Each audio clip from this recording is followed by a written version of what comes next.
요한계시록이 본경과 삽경으로 나누어져 있다는 이야기를 제가 드렸는데 이 부분은 삽경입니다. 하나님의 관심사는 멸망되어지는 세상에 있지 않아요. 그러니까 우리는 이 땅에 종말이 언제 올까 뭐 이런 것들을 걱정하고 있는데 하나님은 거기에 관심이 있는 것이 아니라 그 세상 안에서 구원받을 사람에게 관심이 있는 거예요. 그것을 구원받는 사람들이 모임을 뭐라고 말하냐면 교회라고 말하죠. 그러니까 하나님의 관심은 교회에 있는 거예요. 하나님께서 불러낸 사람, 세상에서 구원해낸 사람, 예수 그리스도를 통해서 주의 은혜를 부어주셔서 하나님을 믿게 한 사람에게 관심이 있어요.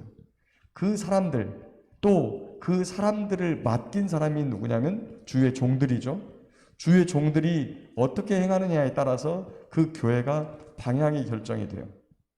그래서 먼저는 14장 1절에서 5절까지에 보면 14만 4천에 대한 이야기를 합니다. 저와 여러분들이 어제 7장에서 봤죠? 7장에서 14만 4천에 대한 이야기를 들었어요.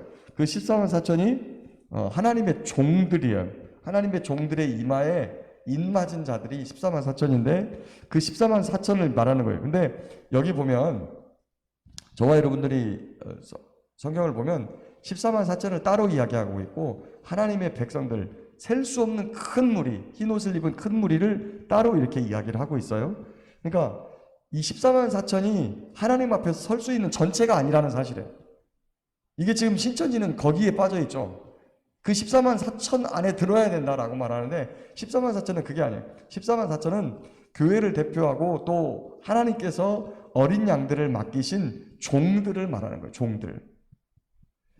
그 종들의 이마에 무슨 글자가 써 있냐. 그 전에는 뭐 가서 이마에 인을 쳤다 그러는데 여기 14장 1절에 보니까 이마에는 어린 양의 이름과 그 아버지의 이름을 쓴 것이 있더라. 그러니까 인을 칠 때 뭘 쳤냐면 이게 예수님 거다, 하나님 아버지 거다라고 하는 도장인 거예요.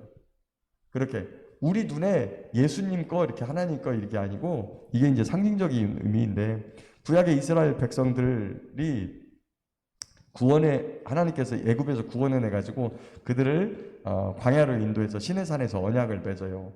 그때 하나님께서 뭐라고 말하냐면 이마에 하나님의 말씀을 두는 이거를 이마에다 대요. 이마에다 달아요. 이스라엘 백성들이 그것을 경문 이 하나님의 말씀을 적은 종이를 그 안에다 넣어놓고 이 안에다가 표로 나는 하나님의 언약 백성이다. 말씀을 지키는 순종하는 사람이다라고 하는 표시를 이마에다 두는 거죠.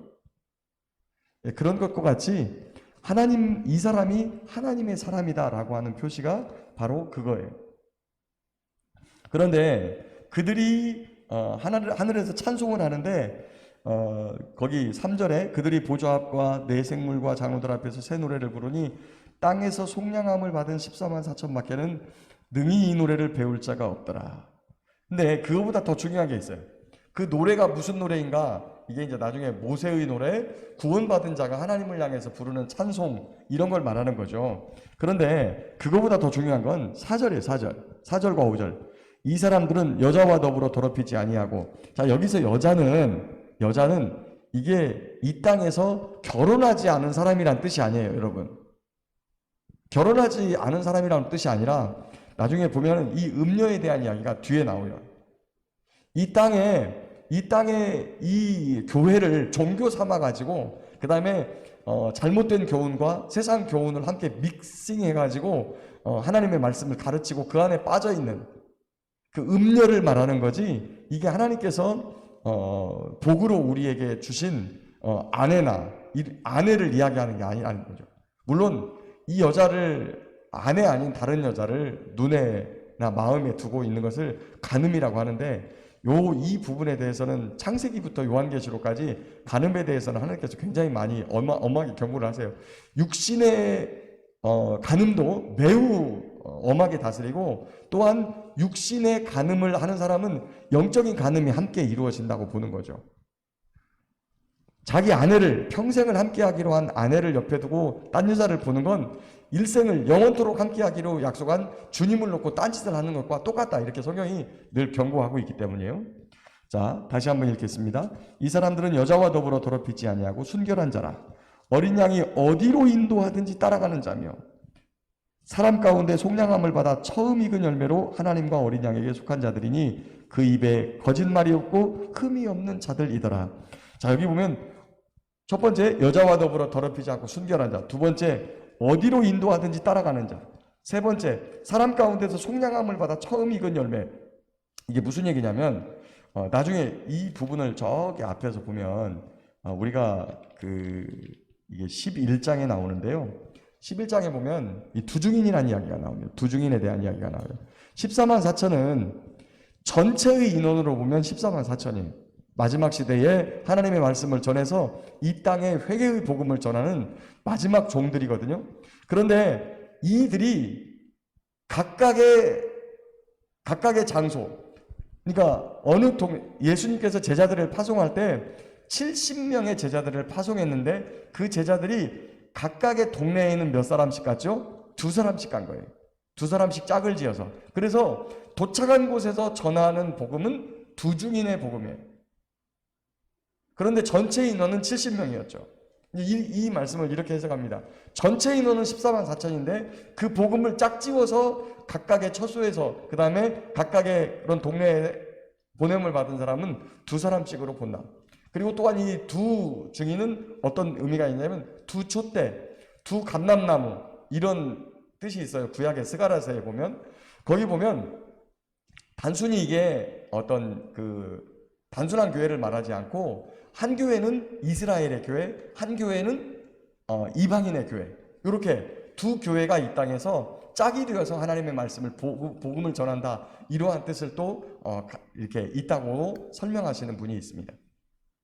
두중인은 결국에 하나님의 말씀을 전하는 주의 종들인데 전체 인원이 14만 4천이에요. 그러니까 온 지구상에 퍼져서 주의 복음을 전하는 자들이죠. 그런데 그들이 하나님의 권능과 권세를 가지고 이 땅에서 복음을 전하다가 전하면서 그들을 대적하는 자를 때로는 하늘에서 불이 떨어져서 멸하게도 하고 또 가뭄과 또 3년 반 동안의 어떤 그런 옛날 엘리야 시대 때 있었던 그러한 하나님의 말씀을 전할 때 그것에 대해서 대적하면 하나님께서 그 부분을 친히 다스리시고 그런 어떤 기근과 이런 대환란 속에서 그런 것들을 증거하시는 그런 부분을 말하는 거죠. 그래서 전 3년 반의 기간 동안 활동하는데 그 전 3년 반이 끝날 때 전쟁이 일어나기 전에 바로 이들이 잡혀 죽게 된다는 거죠. 근데 사흘 반 동안 그들이 워낙 이 땅에서 사람들을 괴롭게 하고 악인들을 괴롭게 하고 하나님의 복음을 전해서 사람들이 장례를 치르지 않고 매달아 놔요. 그런데 사흘 반 후에 하나님께서 그들을 살리셔가지고 하늘로 데리고 올라가 버리세요. 자, 이 상황을 무엇라고 말하냐면, 자, 예수님께서 죽으셨다가 부활하시고 구름을 타고 하늘로 올라가셨죠. 이것을 우리가 부활이라고 말을 해요. 자, 그러면 14만 4천도 요한계시록 두중인도 11장에 보면 두중인도 역시 거기에서 죽었다가 11장 11절에 나오는데 3일 반 후에 하나님께로부터 생기가 그들 속에 들어가매 그들이 발로 일어서니 구경하는 자들이 크게 두려워하더라. 하늘로부터 큰 음성이 있어 이리로 올라오라 함을 그들이 듣고 구름을 타고 하늘로 올라가니 그들의 원수들도 구경하더라. 다시 말하면 예수님이 부활해서 하늘로 올라가는 것처럼 그들도 마찬가지로 다시 살아서 하늘로 올라가요. 이것이 바로 첫 열매다라고 하는 그러한 뜻을 가지고 있다는 거죠. 그래서 14장 4절에 보니까 사람 가운데서 속량함을 받아 처음 익은 열매로 하나님과 어린 양에게 속한 자들이니 그 입에는 거짓말이 없고 흠이 없는 자들이더라. 아멘. 왜 거짓말이, 특별히 요한복음에서 거짓말에 대해서 되게 엄하게 말씀하세요. 그 이유는 복음이 혼탁하기 때문이에요. 많은 종들이 타락해서 입술에 거짓말을 해요. 그러니까 한 입에서 진리의 말씀과 이 거짓이 같이 나올 수 없다는 거예요. 한 샘에서 단물과 쓴물이 나올 수 없듯이 이 안에 진리의 예수님이 계시면 거짓말과 그 다음에 진리가 함께 나올 수 없다라고 강조하는 거죠. 저와 여러분들이 정신 바짝 차려야 됩니다. 자, 근데 그 다음에 보면 6절부터 보면 6절에 또 다른 천사가 공중으로 나아가서 공중에서 날아가는데 외쳐요. 그 다음에 8절에 또 다른 천사가 그 둘째 뒤를 따라 말하고, 그 다음에 9절에 보니까 또 다른 천사가 셋째 뒤를 말하면서 쭉 이야기해요. 그러면서 이 땅이 무엇 때문에 심판을 받고 그 다음에 어떻게 구원을 받아야 되는지에 대해서 우리에게 설명을 하는데, 자, 두 번째 천사는 가면서 큰 음성으로 하나님을 두려워하며 그에게 영광을 돌리라. 7절, 이는 그의 심판의 시간이 이르렀습니다 라고 말하고, 8절에는 무너졌도다 큰 성 바벨론이여 모든 나라에게 그의 음행으로 말미암아 진노의 포도주를 먹이던 자로다. 큰 성 바벨론, 이 바벨론이라고 하는 도시가 이 니므롯에 의해서 세워진 도시국가였죠. 이 최초의 도시국가인데, 이제 거기에서 이 거짓 종교들이 나와서 많은 사람들을 하나님에게서 떠나게 만들었던 그런 인간 세상을 대표하는 도시예요. 자, 그런데 그러면서 9절에 하는 말씀이 만일 누구든지 짐승과 그의 우상에게 경배하고 이마나 손에 표를 받으면 이라고 말합니다. 이거 여러분 많이 설명을 드렸는데 짐승표를 이야기하는 거죠. 이게 666인데 바로 13장의 마지막 부분에 그런 부분이 짐승표에 대해서 잘 설명이 돼 있어요. 거기 13장 16절에 보면 그가 모든 자 곧 작은 자나 큰 자나 부자나 가난한 자나 자유인이나 종들에게 그 오른손이나 이마에 표를 받게 하고 라고 돼 있는데, 자, 여기서는 모든 사람이라고 하는 표현이에요. 모든 사람에게 표를 받게 하여. 그런데 17절에 누구든지 이 표를 가진 자 외에는 첫 번째 매매를 못하게 하니 이 곧 짐승의 이름이나 그의 이름의 순대 666이다 이렇게 돼 있어요. 지금 여러분에게 지난번에 설명을 드렸습니다. 쌀알 크기만한 그보다 약간 가로 크기는 조금 큰데 그 정도쯤 되는 베리칩이라고 하는 게 이미 나와가지고 굉장한 기능을 가지고 있었어요. 근데 그거보다 훨씬 작아가지고 몸에다 넣으면 표시도 안 나는 그런 게 이 몸 안으로 들어가서 우리 안에 있는 생체 정보를 그대로 무선으로 현시간부로 그대로 전달을 하고, 그러니까 뭐 가서 체온 잴 필요도 없고요. 이 열 나는 것이 그 RFID 이 기능으로 이런 것을 읽을 수 있는 것을 통과하기만 하면 이 사람이 누군지, 지금의 체온이 뭔지, 이 사람이 가지고 있는 재정 상태, 그 다음에 이런 것들이 실시간으로 다 들어가요. 그러니까 뭐 열 화상 카메라로 사람들을 찍고 이럴 필요도 없는 거예요. 이걸 넣은 사람이 딱 지나가면 이 사람이 오늘 어디가 있었고 누구랑 접촉했고 이런 것들이 다 나오기 때문에 많은 분들이 그렇게 될까? 제가 설명을 들었는데 구글에 들어가 가지고요, 여러분 정보 구글을 클릭하고 나서 한 달 동안 1년 동안 어디에서 어디를 다녔는지가 실시간으로 검색이 다 된다니까요. 그래서 그 사람이 가장 가깝게 1m, 2m 사이에 누구와 함께 만나고, 그러니까 1m, 2m 사이에 같이 있었다는 건 누구를 만나고 갔다라고 하는 것을 의미하거든요. 그런 것들이 다 정리가 된다는 거예요. 지금 이 정부에서 코로나 걸린 사람 이렇게 노선 이렇게 정리를 여러분 거짓말을 하고 이렇게 한다 그래서 되는 게 아니고, 간단하게 이거 동의만 하나 얻어가지고 구글에 딱 검색을 하게 되면 누구와 어떻게 접촉했는지 다 나와요. 이게 그런 부분이 있다는 거예요. 그러니까 그런 RFID 장치를 안에다가 몸에다 넣고 하는데 이 부분이 극히 위험하다는 거예요. 그러니까 이게 문제가 된다, 이게 어떤 기능이 있으니까 문제가 된다가 아니라, 한번 생각해 보세요, 여러분. 창세기 2장에 보면 하나님이 뭘 먹지 마라 그러냐면 동산 중앙에 선악을 알게 하는 나무를 만들어 놓고 그 열매를 먹지 마라 그래요. 절대 먹지 마라 그래요. 너 먹으면 죽는다. 모든 사람에게 해당하는 거예요. 너 이거 먹으면 죽는다. 근데 마지막 시대에 뭐라 그러냐면 이 몸 안에다가 뭔가를 넣게 되는데, 이마나 아니면 손에다가 뭔가를 넣게 되는데 그게 짐승표인데 그거 받으면 구원 못 얻는다 이렇게 써 있는 거예요. 구원 못 얻는다. 구절에 누구든지 짐승과 그의 우상에 경배하고 이마에나 손을 표를 받으면, 여러분 첫 번째, 많은 사람들이 이것 때문에 그게 666표가 아닐 거라고 생각을 해요.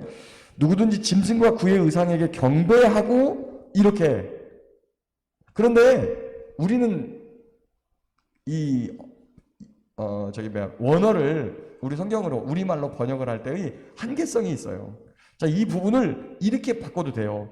누구나, 만일 누구든지 이마에나 손에 표를 받고 짐승과 그의 우상에게 경배하면, 이 말도 돼요. 똑같이. 그러니까 뭐가 우선이고 뭐가 나중이고가 이게 문제가 아니라 이 부분 때문에 그게 짐승표가 아니다라고 생각하는 사람이 있거든요. 내가 짐승에게, 사탄에게 경배하지 않고 이거를 받는데 이게 무슨 상관이 있냐, 이렇게 말을 해요. 그러지 않습니다. 여기에서는 하나님이 받지 말라고 한 거에 중요한 거예요. 하나님 받지 마라. 제가 말씀드렸죠. 이 카드가 비슷한 기능을 갖고 있거든요. 우리 카드 보면 여기 끝부분에 보면 이렇게 네모나게 반짝반짝하는 게 있어요. 이거의 RFID 기능을 가지고 있는 건데, 그래서 이거를 이 방향으로 카드 리더기에다가 딱 집어넣으면 얘가 이걸 읽는 거거든요. 근데 이게 몸 밖에 있을 때와 몸 안에 있을 때가 차이가 있다는 거죠. 이게 몸 밖에 있을 때는 몸 밖에서 사용하는 거예요. 그러나 몸 안에 들어오면 우리 몸은 주님이 거하시는 거룩한 성전이에요. 성전 안에 이것을 들여놓는 거예요. 제가 요한복음에 나오는, 또 복음서에 나오는 성전 청결 사건을 설명할 때도 말씀드렸는데, 그런 것들이 성전 안에 들어와서 장사하는, 하나님의 집을, 기도하는 집을, 하나님 계신 성전을 매매하는 장소, 탐욕의 장소, 이런 것들로 쓱 썩게 되면 하나님께서 그걸 엎어버리신다는 거예요. 그래서 저와 여러분들이 정신을 바짝 차려야 돼요. 하나님이 하지 말라 그러면 하나님이 하지 말라고. 다른 이유가 없어요. 그냥 하나님이 하지 말라. 그러면 안 해야 되는 거예요. 12절에 보면 이렇게 말해요. 성도들의 인내가 여기 있나니 그들은 하나님의 계명과 예수에 대한 믿음을 지키는 자니라. 자, 하나님에 대한 계명과 예수에 대한 믿음을 지키는 자예요. 그런데 뭐가 있냐면 성도들의 인내가 여기 있다. 참아야 되고 환난의 때에, 시험의 때에 참아야 된다. 왜 이렇게 말씀을 하셨냐면, 나는 하나님에 대한, 예수님에 대한 믿음을 지킨다라고 하는 사람은 요한복음 14장에 뭐라고요? 나를 사랑하는 자는 내 계명을 지키는 자다. 내 계명을 지키는 자가 나를 사랑하는 자다. 출애굽기 20장, 신명기 5장, 우리가 십계명을 읽을 때 외웠던 그 낭독하는 그런 말씀 중에 내 계명을 가지고 지키는 자가 내가 천대까지 은혜를 베푸느니라. 하나님께서 하지 마라 그랬으면 이유가 없는 거예요. 그게 하나님에 대한 믿음과 그 계명과 이 신뢰를 가름짓는 거예요. 하나님이 하지 마라 그랬는데 왜 해요 그거를? 그래서 만약에 그 표를 받게 되면 11절에 끝에 누구든지 밤낮 쉼을 얻지 못하리라 이렇게 말하고 있어요. 마지막 수확의 때가 되면 예리한 낫을 가지고 치는데 두 가지 낫이 있죠. 첫 번째, 인자가 가지고 있는 추수의 낫과 천사가 가지고 있는 추수의 낫. 천사가 낫을 휘두르니까 포도송이가 거쳐가지고 진노의 포도주 틀에다 넣고 밟아요. 이 포도즙이, 여기서 보이는 포도즙이 피라는 거죠. 어마어마하게 많은 것들이 밟혀가지고 거쳐가지고 진노의 포도주 틀에 당겨요.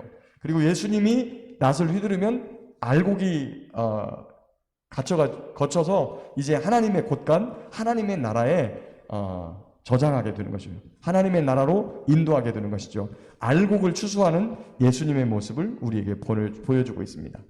말씀을 정리하겠습니다. 사랑하는 성도 여러분, 마지막 때에 이 땅에서 살아갈 때 쉽지 않아요. 자, 지금 이제 이렇게 대전염병이 유행을 하고 이런 상황을 극복하고 또 이런 상황들을 미연에 방지하고 예비하기 위해서 이런 앞으로 RFID 칩 같은 이런 기능을 가진 것들을 사람의 몸속에 넣으려고 시도하는 시도들이 분명히 나타날 거예요. 마치 전염병을 예방하는 백신을 모든 사람이 맞아야 되는 것처럼 실시간으로 모니터링하기 위해서 이게 필요하다라고 사람들에게 한다는 거예요.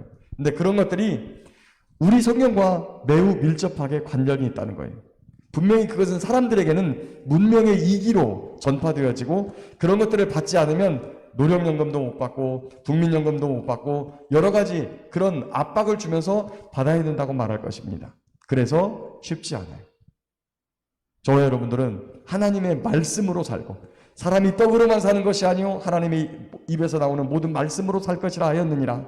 이 말씀을 가슴에 두고 하나님께서 하지 말라는 것은 반드시 안 하고 하나님께서 하라고 한 것은 반드시 하고 어디로 인도하든지 순종하며 따라가는 믿음의 사람이 되어서 믿음을 지키는 사람이 되어서 하나님에 대한 믿음, 예수님에 대한 믿음, 어린 양에 대한 믿음을 지키는 사람이 되어서 하나님의 말씀, 어린 양의 말씀을 지키는 사람이 되어서 주님과 함께 주님의 곳간에 들어가 영원토록 쉼을 얻고 눈물도 고통도 없는 그곳에서 하나님과 살아가는 저와 여러분 모두가 될 수 있기를 예수님의 이름으로 축복합니다.